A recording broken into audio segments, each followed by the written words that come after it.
Pano ndi Panyasa Voice Box pamene pakhala tukambirana nkhani zoti zitatu zokhudza ndale kayendetsedwe ka dziko komanso kutsatira bwino ka malamulo kuno kwathu ku Malawi.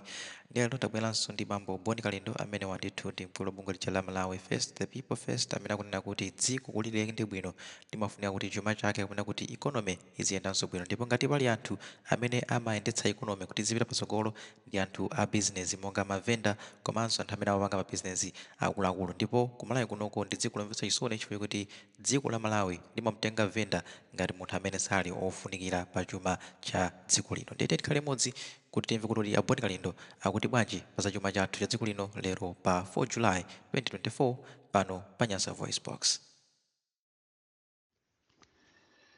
Ine ndine Boni Kalindo, the DC, president wanthu osauka woyamba kuno ku Malawi, amene wazuzidwa ndi boma kwa nthawi yayitali koma sindimachita relent, amene ndakumana ndi mavuto ochuluka chifukwa cha boma la Chakwera ndi Tonse Alliance, koma sindimabwerera mbuyo. Simunaonepo inu munthu akutenga miyala ndi kumaponya mtengo wa minga, mtengo umene mulibe mozipaso. Kuzunzika kumene ndimazunzika ine, ndimazunzika chifukwa chokuti boma limaona mphaso zanga, zipaso zimene zili mwa ine. Palibe msogoleri amene anagulapo usogoleri. Asogoleri amene amagula usogoleri amalephera monga amene likulepherera boma ili. Usogoleri timachita kubadwa nawo. Ine mwina ambiri mmadabwa kuti kodi ine ndine ndani. Inetu ndi wa mtundu wa Yakobo, ndipo ine nabadwa chimozimozi mmene anabadwiranso amene mwana ujayo ku mtundu umene uja, mwana amene ujayo Yosefe. Yosefe ndi wa nambala 11 wa 12, mwana womaliza amene anabadwa mu mtundu umene uja kapena mu banja la Yakobo, mwana amene anazunzika kwambiri, mwana amene anadedwa ku mtundu wawo, amene anapangidwa nkhanza ndi azibale ake. Chimozimozinso Boni Kalindo ndi chimwana cha nambala 12, 12 chomaliza kwawo kwanjeza, chimene chinazunzika chili mwana, chimene sichinapeze ngakhale ulo kabulwa wamkati. Ndimavutika kwambiri kuzafika siku la lero ine ndimazitenga kukhala Yosefe, mwana wa Yakobo, ndipo ndili ndi mphaso imene ndimadziwa kuti imene inachokera kwa Mulungu. Nyenyezi ili pamphumi panga, ndipo sindingazapanga mantha konse.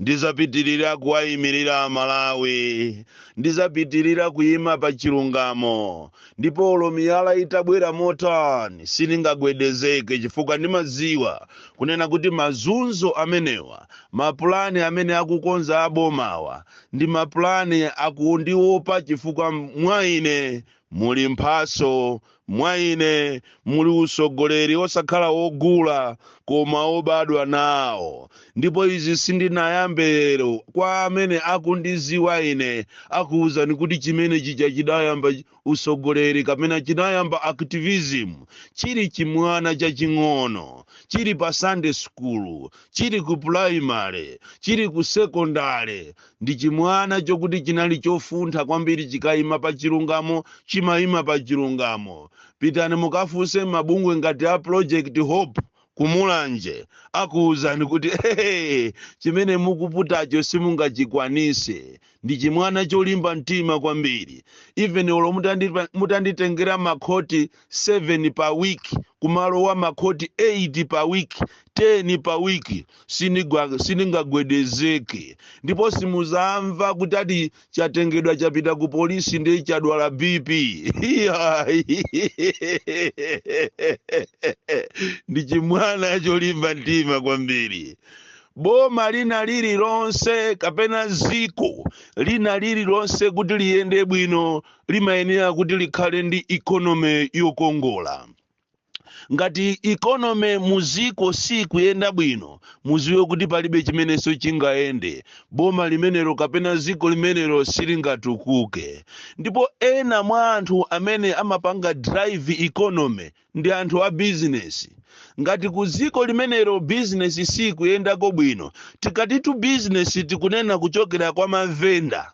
Mavenda ndikumakwera ndikumafika kwa anthu amene akupanga business zikulu ngakhale kuti kuno ku Malawi timamutenga venda ngati munthu wopanda ntchito, koma mupite maiko ngati ku China mukamve kuti kodi tikati venda ndi ndani, akamanena kuti tiyeni kumavenda mmakapezako chani, osakhala zimene zikuchitika kuno ku Malawi chifukwa cha usogoleri olephera. Venda amatengedwa munthu osaziwika, munthu osafunika, koma venda maiko ena ndi amene amachita drive economy. In short tinene kuti venda kapena mabusiness ndi amene amapangisa kuti economy ya ziko ikhale very strong. Ndichodabwisa kwambiri kuti kuno ku Malawi a business akukhala mu environment yovutika kwambiri.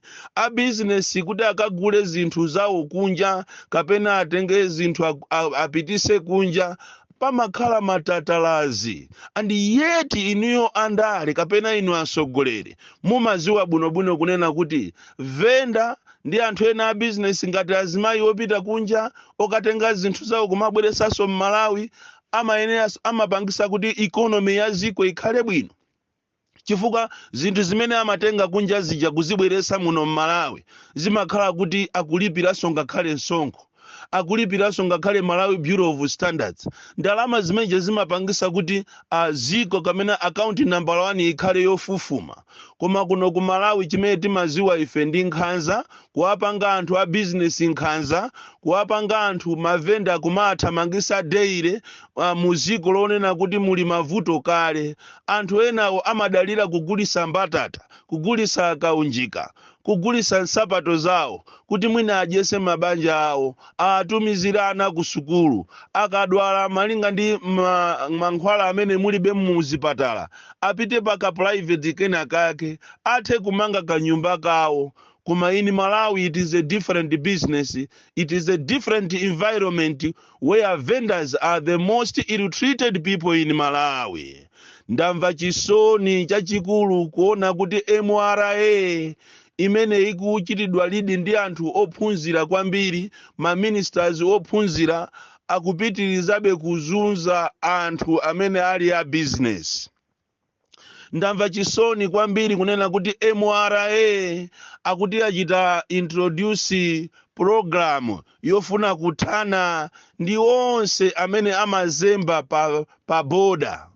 Apanga introduce system yonena kuti munthu akamachoka kunja ati asanalipire katundu wache akuyenera kuti agule kaye mastika o ngati lili botolo adinde amate pa botolo, stika ina iliyonse ayimate pa botolo. Ngati ali makatoni mkatimo ngati muli ka blanket lina liliyonse limatidwe stika. Imene imukhoza kuiona kuti ndi program yabwino itakhala kuti ili ndi akuichita implement kapena ayika ndondomeko yoyenera. Chifukwa cholinga cha programu iyi akunena kuti akufuna athane ndi anthu amene samalowa pa boda, anthu amene amazembesa katundu wawo ndikumpitisa kunja kwa boda ndikuthawisa katundu yokuti MRA isatolere ndalama. Chifukwa ndalama imene imatolera MRA ndiyofunikira kwambiri kuziko. Koma kuno ku Malawi china chilichonse chinalowa katangale. Kuno ku Malawi china chilichonse anthu anachitenga kuti apindule nacho. Taona ni programu ngati imeneyi imene ingumpanga munthu kuti azipita pa boda, chifukwa cha ndiye kuti katundu wina aliyense amene alibe mastika ndiye kuti ameneyo a MRA ali ndi ufulu womulanda, kusonyeza kuti munthu yo sanazere pa boda. Koma chomvesa chisoni chonena kuti azimayi ena amene akupita ma business yawo ku Tanzania, Zimbabwe, Zambia, South Africa akafika pa boda malo mokuti bomalo kapena MRA atenge mastika awo amatire anthu aja as identification yonena kuti anthu awa azera pa boda, ndipo alipira duty. Akalipiranso duty apite ku Malawi Bureau of Standards akalipire, akualipirisanso mastika aja. Kodi inu anthu aboma kapena andale mitu yanu imayenda bwino? Munthu wabwera kuchokera kunja ndipo wabweresa katundu kusonyeza kuti iye ni munthu wachilungamo. Anthu amene okha azimayi okha anyamata onde achilungamo asakufuna kuchita invade the border.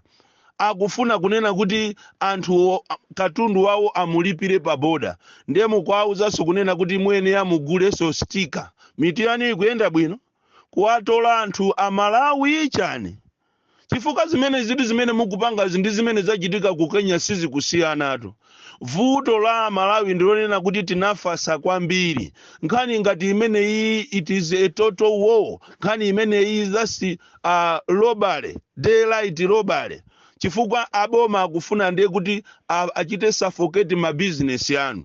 Tangoganizani munthu mwina watenga mabotolo 2000 ndiye ukalipire botolo lina lililonse 15 kwacha 15 kwacha 15 kwacha 15 kwacha. Ndi ndalama zingati zimenezo? Ndiye utenge ndalama zimenezo uphatikizepo so duty. Ukachoka pamene po upiteso akakulipiriseso wa Malawi Bureau of Standards. Ndiye kuti business ziyenda.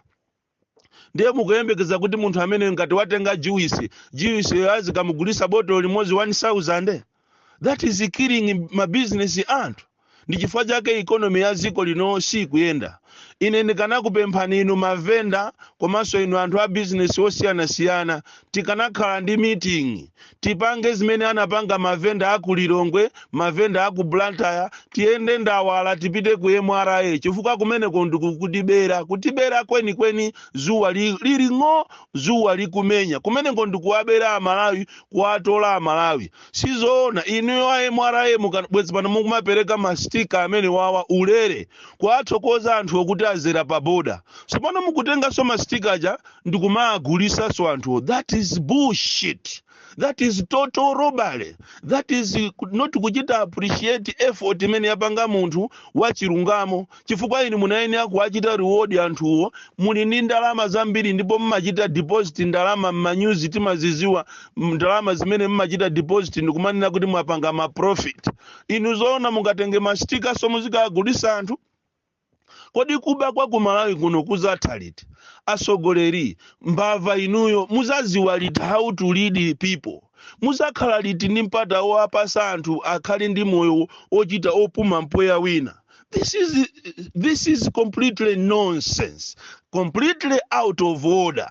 Ndiye ndikufuna ndikuuzeni inu a president achakwera komanso inu a MRA komanso inu a minister of finance kunena kuti kumene mukupanga ndikuwabera anthu ndipo this is not allowed in a democratic country. Chifukwa inu simungapange mastika ndiye muzikagulisa so anthu mastikawo malo mokuti muachite reward. Pamene poti kunena pano pamene inu mukumuchita punish munthu uyuyu amene mukumugulisa mastika wina wazemba kale ndi katundu wacha kwagulisa. Ndiye kuti anthu akamazemba pa boda muachita blame.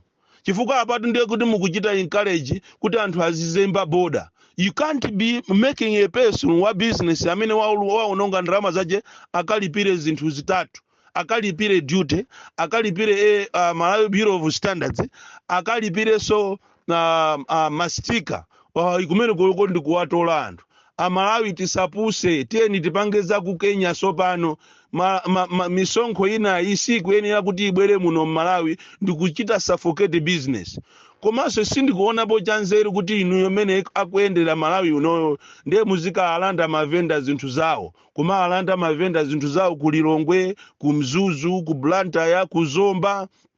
Anti zinthu zonse mukalanda mmapita ndikumakagawana. Tikudziwa ife kuti mmakagawana zinthu zimenezi.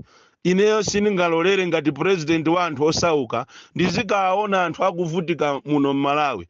Ngakhale ntchito zimene kunatuluka list ya ma HSA amene alembedwa ntchito malo osiyana-siyana. Simungakhulupirire zachitika ku Blantyre kunena kuti mwachisanzo pa Zingwangwa clinic, Zingwangwa hospital panatumizidwa ma HSA 10. Tikunena pano ma HSA 4 abwezedwa anthu okuti anapita ku ma interview akachita pasi interview aonesa ma certificate yawo lero kupita kuti akayambe ntchito akuwauza kuti iniyo mbwerere ku sukulu ndi ino anthu osaphunzira. Kuyifufuza nkhaniyo wina wajapo 500,000 pera munthu kuyifufuza nkhaniyo anthu amene alembedwawo ndi IMCP azibale yawo. Kodi Malawi azapuma liti? Munthu azakhala bwanji encouraged kuti apite ku sukulu?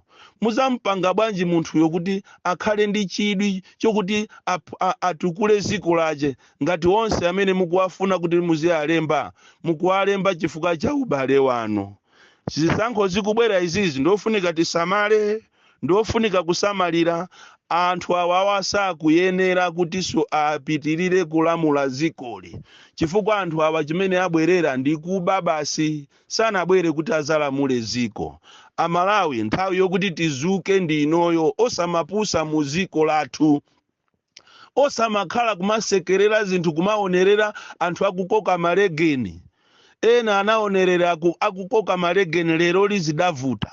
Osamalola zinthu mu democracy ndikumalola zinthu ndikumaonongeka. Ine ngati zimenezo siningalole. Ndi chifukwa chake ndikunena kuti inu a opposition tazukani. Anzanuwa akukutakatani padakali panopa akupanga mapulani okuti azabere zisankho kuzera kuchanzika. Tateni tigwirizane kunena kuti aliyense amene ali Malawi, as long as ndi Malawi komanso ali ndi identification ngati kalata ya kwa mfumu, ameneyo akuyenera azavote. Tikukupasani nthawi inuyo azipani komanso a Malawi Law Society mwinkhani imeneyi muitenge seriously. Ngati simuitenga seriously, ife amabungwe tipita ku khoti tikasume kunena kuti umeneku ndikuwaphera anthu awo, anthu ufulu wawo kuti asavote. Palibepo ziko ngakhale ku America amanena kuti ukavote chifukwa chakuti uli ndi chanzika. Oyi, ndi ufulu wa munthu kuvota as long as we Malawian. Kumuchita identify munthu ukoza kumuchita identify kuzera kwa mfumu, kuzera ku kadi yake ya kuchipatala, birth certificate. Osakhala kuti ati muziyanamiza anthu kuti aye mukuyenera kuti mulembe mukhale ndi chanzika. Chanzika chonso madera ena ngati kumulanje machisanzo panjeza palibe walembesa 1 week yonse 2 weeks yonse. Madera ena ngati kutcholo, madera ena ngati kuchirazulu, mangochi, onse Eastern Region, Southern Region, palibe Northern Region, palibe amene walembesa akungopanga mafilimu. Izizi mukazilekerera muzalira, muzang'wempha, muzatuluka mamina. Ndikunena tini a opposition mwafasa mofoira kwambiri. A opposition kaya munachita kulozedwa anthu inu, kaya mmaopa kumangidwa, kaya usogoleri wanu is so questionable. Ndiye mukapanga masewera tipita ifeyo ku court, ndipo zimene zisitilekerera iya. Bon Kalinda, the DC, mwana wopya kwambiri.